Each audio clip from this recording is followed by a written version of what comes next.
ഗർഭിണികൾക്കുള്ള hospital bag pack ചെയ്യുന്നതെന്നുള്ളത് എല്ലാവരും ഭയങ്കര wait നിൽക്കുന്നതും അതുപോലെ നമ്മൾ കുറച്ച് അത്യാവശ്യത്തിന് റിസർച്ച് ചെയ്ത് എന്തൊക്കെ നമുക്ക് ആവശ്യമുണ്ടെന്ന് നോക്കി പാക്ക് ചെയ്യേണ്ട ഒരു കാര്യമാണ്. അപ്പം ഞാൻ ഇന്നിവിടെ ഹോസ്പിറ്റൽ ബാഗിൽ എസെൻഷ്യൽ ആയിട്ട് നമുക്ക് എന്തൊക്കെ കാര്യം വേണം, പിന്നെ നമുക്ക് കുറച്ച് എക്സ്ട്രാ നമുക്ക് എന്തൊക്കെ കരുതാൻ നമുക്ക് കുറച്ചും കൂടി സപ്പോർട്ട് ചെയ്യാൻ വേണ്ടിയിട്ടുള്ളത് ഞാൻ എക്സ്പ്ലെയിൻ ചെയ്തിട്ട് പറയാം.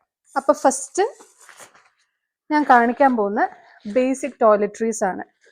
അതായത് അവിടെ പോയി കഴിഞ്ഞാൽ നമുക്ക് ബ്രഷ്, പേസ്റ്റ്, ഒരു ടിഷ്യൂ പേപ്പർ. ഇത് നോർമൽ ടിഷ്യൂ പേപ്പർ വെക്കാം, ഇല്ലെങ്കിൽ ഫേസ് വൈപ്പ് മാതിരി നമുക്ക് എന്തെങ്കിലും ആവശ്യമുണ്ടെങ്കിൽ നമ്മുടെ ഫേസിന് വേണ്ടിയിട്ട് വെക്കാം. പിന്നെ മോയ്സ്ചറൈസർ, ബോഡി വാഷ് അങ്ങനത്തെ.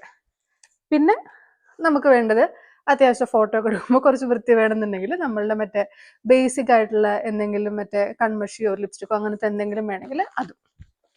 അപ്പം ഇത് രണ്ടുമാണ് ഫസ്റ്റ് നമ്മൾ പാക്ക് ചെയ്യുന്നത്.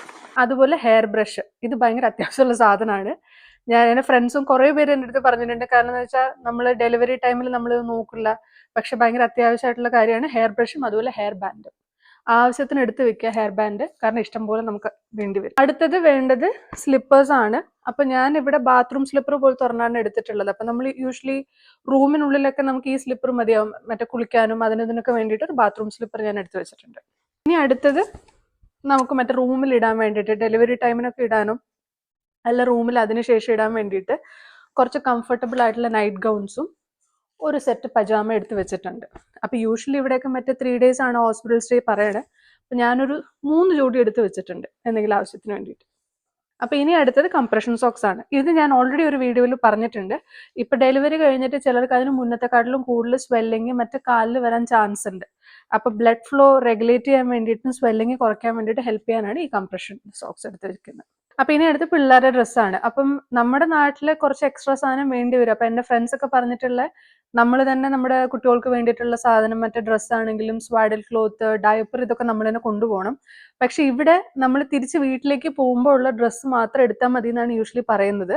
എന്നാലും ഞാൻ ഒരു സേഫ്റ്റിക്ക് തിരിച്ച് വരാനുള്ള ഡ്രസ്സും ഒരു 2 ബ്ലാങ്കറ്റ്, പിന്നെ അല്ലാണ്ട് ഒരു 2-3 വൻസി എടുത്തിട്ടുണ്ട്, ജസ്റ്റ് ഇൻ കേസ് എന്തെങ്കിലും ആവശ്യം വേണമെങ്കിൽ. ഡയപ്പർ ഒന്നും ഇവിടെ എടുക്കേണ്ട കാര്യമില്ല, കാരണം ഇതൊക്കെ ഹോസ്പിറ്റലിൽ നിന്ന് തന്നെ പ്രൊവൈഡ് ചെയ്യും. ഇനിയിപ്പോൾ ഫോർമുല വേണമെങ്കിൽ പോലും അതും ഹോസ്പിറ്റലിൽ നിന്ന് അവർ പ്രൊവൈഡ് ചെയ്യുന്നുള്ളതുകൊണ്ട് അത് ഞാൻ എടുത്തിട്ടില്ല. അപ്പം ആവശ്യത്തിന് തിരിച്ചു വരാനുള്ള ഡ്രസ്സ് മാത്രം. അടുത്ത നമുക്ക് വേണ്ടിയിട്ടുള്ള കാര്യങ്ങളാണ്. അപ്പോൾ ഇത് ഞാൻ ഒരെണ്ണം അഡൽട്ട് ഡയപ്പറിന്റെ ഒരു സെറ്റ് ഞാൻ മേടിച്ചിട്ടുണ്ട്. ഇതല്ലാണ്ട് ഞാൻ കുറച്ച് ഡിസ്പോസിബിൾ പാൻറ്റീസും മേടിച്ചിട്ടുണ്ട് ആമസോണിൽ നിന്ന്. അപ്പം ഇത് എന്തിനാന്ന് വെച്ച് കഴിഞ്ഞാൽ യൂഷ്വലി ഇവിടങ്ങളിലൊക്കെ നമുക്ക് ഡെലിവറി കഴിഞ്ഞിട്ടുള്ള ടൈമിൽ ആവശ്യത്തിനുള്ള പാഡും അതെല്ലാം നമുക്ക് ഹോസ്പിറ്റലിൽ നിന്ന് തന്നെ തരും. അപ്പം നമുക്ക് ഏതാണ് കംഫർട്ടബിൾ എന്ന് എനിക്ക് അറിയാൻ പാടില്ല. അപ്പം അതുകൊണ്ട് ഞാനൊരു എക്സ്ട്രാ കോഷനായിട്ടാണ് ഞാൻ ഇതും കുറച്ച് ഡിസ്പോസിബിൾ പാൻറ്റീസും മേടിച്ചത്. പിന്നെ ഞാൻ നെക്സ്റ്റ് കാണിക്കാൻ പോകുന്നത് ഒരു സെറ്റ് ഓഫ് നഴ്സിംഗ് ബ്ര. അപ്പം നമുക്ക് കംഫർട്ടബിൾ ആയിട്ടുള്ള ഫ്രണ്ട് ഓപ്പണോ ഇല്ല നഴ്സിംഗ് സ്പെഷ്യൽ ആയിട്ടുള്ള സാധനങ്ങൾ ഇഷ്ടംപോലെ നമുക്ക് മേടിക്കാൻ കിട്ടും. അതൊരു 4-5 ഞാൻ പാക്ക് ചെയ്ത് വെച്ചിട്ടുണ്ട്, കാരണം അത് കഴിയുമ്പോഴേക്ക് നമുക്ക് ഫീഡ് ചെയ്യാനൊക്കെ എളുപ്പത്തിന് വേണ്ടിയിട്ട്. ഇനി അടുത്ത നമ്മുടെ നാട്ടിൽ ആവശ്യമില്ലാത്ത ഒരു കാര്യമാണ്, കാരണം നമ്മുടെ നാട്ടിൽ ജെറ്റ് സ്പ്രേ ഉണ്ട് വാഷ്റൂമിലൊക്കെ പോയി കഴിയുമ്പോൾ, ഒരു പോർട്ടബിൾ ബിഡെ. അപ്പോൾ ഇതാണ്. അപ്പോൾ ഇത് ഡെലിവറി കഴിഞ്ഞിട്ടുള്ള ടൈമിലേക്ക് നല്ല യൂസ്ഫുൾ ആയിരിക്കും. ഇതിനകത്ത് വെള്ളം നിറയ്ക്കുക, ഇതുവഴി നമുക്ക് സ്പ്രേ ചെയ്തിട്ട് യൂസ് ചെയ്യാൻ പറ്റുന്ന കാര്യമാണ്. അപ്പം ഇതിപ്പോൾ വെജൈനൽ ആണെങ്കിലും സി സെക്ഷൻ ഡെലിവറി ആണെങ്കിലും എല്ലാവർക്കും നല്ല യൂസ്ഫുൾ ആയിട്ടുള്ളൊരു സംഭവമാണ്. ഞാൻ കാണിക്കാൻ പോകുന്ന സാധനങ്ങളാണ് ഞാൻ പറഞ്ഞ എക്സ്ട്രാ കുറച്ച് സാധനങ്ങൾ നമ്മൾ കരുതുന്നത് നമ്മളെ ഹെൽപ്പ് ചെയ്യുന്നുള്ളത്. അപ്പം ആദ്യം കാണിക്കാൻ പോകുന്ന 2 നമുക്ക് ഡെലിവറിക്ക് ആവശ്യത്തിനുള്ള 2 സാധനം. ഒന്ന് ലിപ് ബാം. ഇത് ഞാൻ ഇതിന് മുന്നൊരു വീഡിയോയിൽ ഞാൻ പറഞ്ഞിട്ടുണ്ട്. നമ്മൾ യൂഷ്വലി ഡെലിവറി ടൈമിൽ മൗത്ത് ബ്രീത്ത് ചെയ്യാൻ ചാൻസ് കൂടുതലാണ്. അപ്പോൾ ആ ടൈമിൽ നമ്മുടെ ഇവിടെ ലിപ്പൊക്കെ ക്രാക്ക് ആവും. അത് നമുക്കൊരു ഇറിറ്റേഷൻ ഉണ്ടാവാണ്ടിരിക്കാൻ വേണ്ടിയിട്ട് ഡെലിവറി ടൈമിൽ യൂസ് ചെയ്യുന്ന ഒരു ലിപ് ബാം. പിന്നെ ഇത് ചൂയിങ് ഗം. യൂഷ്വലി പറയുന്ന സി സെക്ഷൻ ഒക്കെ കഴിഞ്ഞ് കഴിയുമ്പോൾ, അല്ലെങ്കിൽ നമ്മൾ അനസ്തീഷ്യ, എപ്പിഡ്യൂറൽ ഇതൊക്കെ എടുത്തു കഴിയുമ്പോൾ നമ്മുടെ ഡൈജസ്റ്റീവ് സിസ്റ്റം ഒന്ന് സ്ലോ ഡൗൺ ആവും. അപ്പോൾ അതൊന്നും സ്തംഭിച്ച പോലെ ആവും. അപ്പോൾ യൂഷ്വലി നമ്മുടെ ഡെലിവറി കഴിഞ്ഞ് ഒരു 2 hours കഴിയുമ്പോൾ തൊട്ട് നമ്മളൊരു ചൂയിങ് ഗം നമ്മളിങ്ങനെ ചവച്ചുകൊണ്ടിരിക്കുകയാണെങ്കിൽ അത് നമ്മുടെ ഡൈജസ്റ്റീവ് സിസ്റ്റത്തിനൊന്ന് ഉണർത്തും. അപ്പോൾ അത് നമുക്ക് കുറച്ച് ഗ്യാസ് ട്രബിളോ അല്ലെങ്കിൽ അങ്ങനെ എന്തെങ്കിലും ഉള്ളത് കുറയ്ക്കാമെന്ന് പറഞ്ഞ് എൻ്റെ മിഡ് വൈഫ് പറഞ്ഞിട്ടുണ്ട്. അപ്പോൾ അതിന് വേണ്ടിയിട്ട് ചൂയിങ് ഗം. ഡെലിവറി കഴിഞ്ഞിട്ടുള്ള യൂസിനാണ്. ഇത് സിൽവർ നിപ്പിൾ കപ്പ്. ഇതിൻ്റെ യൂസിനെ കുറിച്ച് ഞാൻ വേറൊരു വീഡിയോ ഇട്ടിട്ടുണ്ട്. അപ്പോൾ ഇത് നമ്മളുടെ ബ്രസ്റ്റ് ഫീഡ് ചെയ്യുന്ന ടൈമിൽ, ഇപ്പം നമ്മൾ first time especially first time മോംസിനൊക്കെ ആണെങ്കിൽ ബ്രസ്റ്റ് ഫീഡ് ചെയ്യുന്ന ടൈമിൽ നമുക്ക് നിപ്പിൾ ക്രാക്കോ അങ്ങനത്തെങ്കിലും വരാണ്ടിരിക്കാനും കുറച്ച് സൂത്തിങ് ഇഫക്റ്റ് കിട്ടാൻ വേണ്ടിയിട്ടാണ് ഇത് യൂസ് ചെയ്യുന്നത്. ഇത് എത്രത്തോളം യൂസ് ഉണ്ടെന്ന് അറിയാൻ പാടില്ലാത്തത് കൊണ്ട് ഞാനൊരു നിപ്പിൾ ക്രീമും കൂടി ഞാൻ മേടിച്ച് വെച്ചിട്ടുണ്ട്. ഇൻ കേസ് ഇപ്പം എന്തെങ്കിലും വരാണെങ്കിൽ ഒരു മോയ്സ്ചറൈസർ മാതിരി അവിടെ അപ്ലൈ ചെയ്യാൻ വേണ്ടിയിട്ട് ഒരു നിപ്പിൾ ക്രീം.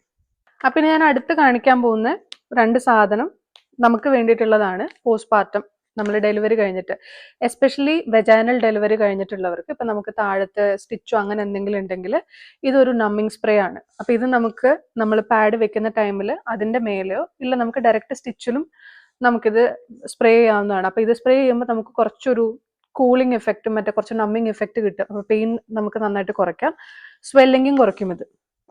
ഇനിയുള്ളത് വിച്ച് ഹേസൽ ലൈനേഴ്സ് ആണ്. അപ്പം ഇത് നമുക്ക് യൂഷ്വലി മറ്റേ വിച്ച് ഹേസൽ പാഡ് എന്ന് പറഞ്ഞിട്ടൊരു സർക്കിളിൽ നമുക്കൊരു ടക്കിംഗ് പാഡ് മാതിരി കിട്ടും. ഇതെന്നുള്ളത് ലൈനർ ആണ് ഞാൻ മേടിച്ചത്. അപ്പം ഇതും മറ്റേ പാഡിന്റെ മേലെ നമ്മൾ കൂളിംഗ് പാഡ് എന്തെങ്കിലും വെക്കുകയാണെങ്കിൽ അതിന്റെ മേലെ ഇത് വെക്കുക, ഇതിന്റെ മേലെ ഈ സ്പ്രേ അടിക്കുക. യൂഷ്വലി ഇങ്ങനെയാണ് അവര് മറ്റേ സാൻഡ്വിച്ച് ചെയ്ത് ഞാൻ കണ്ടിട്ടുള്ളത്. അപ്പം ഇതും നമുക്ക് കുറച്ചൊരു സ്വെല്ലിങ് കുറയ്ക്കാനും നമുക്ക് ആ ഒരു ബേണിംഗ് എഫക്റ്റ് കുറയ്ക്കാനൊക്കെ യൂസ് ആവുന്ന ഒരു സാധനം. പിന്നെ ഞാനൊരു മോയ്സ്ചറൈസർ ഞാൻ എടുത്ത് വെച്ചിട്ടുണ്ട്. ഇത് പിള്ളേർക്ക് വേണ്ടിയിട്ടുള്ളതാണ്. അപ്പം ഞാൻ കുറച്ച് നോക്കിയിട്ട് മറ്റേ PH പിള്ളേർ ബേബി സേഫ് ആയിട്ടുള്ള ഒരു മോയ്സ്ചറൈസർ ഞാൻ മേടിച്ചു, ഇൻ കേസ് ഇപ്പോൾ ഹോസ്പിറ്റലിൽ നിന്ന് ആവശ്യം വരാണെങ്കിൽ അതിന് വേണ്ടിയിട്ട്. ഇനിയുള്ള 2 എണ്ണം ഇത് നമുക്ക് യൂസ് ചെയ്യാം, പിള്ളേർക്കും യൂസ് ചെയ്യാവുന്നതാണ്.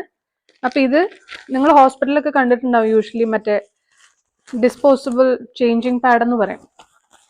അപ്പം ഇപ്പം നമ്മൾ പിള്ളേർക്ക് ഡയപ്പർ ചേഞ്ച് ചെയ്യുന്ന ടൈമിലോ ഇല്ലെങ്കിൽ ഇപ്പോൾ നമുക്കിപ്പോൾ ഹെവി ഫ്ലോ അങ്ങനെ എന്തെങ്കിലും ഉണ്ടെങ്കിലോ നമുക്കിത് യൂസ് ചെയ്യാവുന്നതാണ്. നമുക്ക് ഇതുപോലെ ഷീറ്റ് വിരിച്ചിട്ട് അപ്പം നമുക്ക് ബെഡിലോ മറ്റേ ബാക്കി ഷീറ്റിലോ ഒന്നും പറ്റാണ്ടിരിക്കാൻ വേണ്ടിയിട്ട് അത്. പിന്നെ കുറച്ച് ഡയപ്പർ ബാഗ്സ്, അതായത് ഇത് മറ്റേ പ്ലാസ്റ്റിക് ബാഗാണ്. ഇപ്പം നമ്മൾ ഡയപ്പറോ എന്തെങ്കിലും ഇപ്പോൾ ഹോസ്പിറ്റലിൽ നമുക്ക് വേറെ നിവർത്തി ഉണ്ടാവില്ല, ഡയപ്പർ യൂസ് ചെയ്തേ പറ്റുള്ളൂ. അപ്പം അത് ചേഞ്ച് ചെയ്തതിന് ശേഷം നമുക്ക് കെട്ടിയിടാനുള്ള എളുപ്പത്തിന് വേണ്ടിയിട്ട് ഒരു 10-12 normal plastic diaper changing bags. അപ്പം ഇതൊക്കെയാണ് ഞാൻ എൻ്റെ ഹോസ്പിറ്റൽ ബാഗിൽ ഞാനിപ്പോൾ പാക്ക് ചെയ്തേക്കുന്നത്. ഇനിയിപ്പോൾ ഞാൻ എന്തെങ്കിലും സാധനം വിട്ടുപോകും, മറ്റേ നിങ്ങൾക്ക് അറിയാവുന്ന എന്തെങ്കിലും യൂസ്ഫുൾ ആയിട്ടുള്ള ഇത് മറ്റേ ഡെലിവറി ടൈമിലോ പോസ്റ്റ്പാർട്ടത്തിലോ എന്തെങ്കിലും യൂസ്ഫുൾ ആയിട്ടുള്ള അറിയാമെങ്കിൽ കമൻറ്റ് ചെയ്യുക. ഇത് ഇഷ്ടപ്പെടുവാണെങ്കിൽ സബ്സ്ക്രൈബ് ചെയ്യുക.